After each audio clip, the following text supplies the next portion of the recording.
Пайғамбарымыз айтады, кимге дүйнөгө шүгүр кыла турган жүрөк берилсе, бул дүйнө ахиреттин жакшылыгы берилди дейт.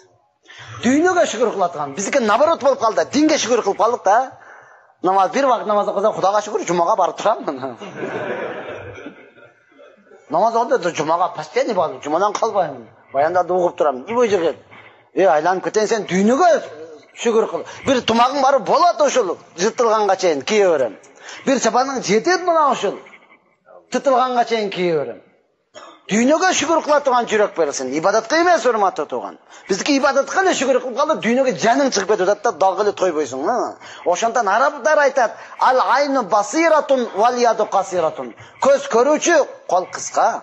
Көз мынандай үй салыш керек экен. Мынандай машина алыш керек экен. Дегенинен колуң жетпейт, урматтуу туган. Ошондон жүрөк сурайлы. Кайсыга? Дүйнөгө шүгүр кыла турган.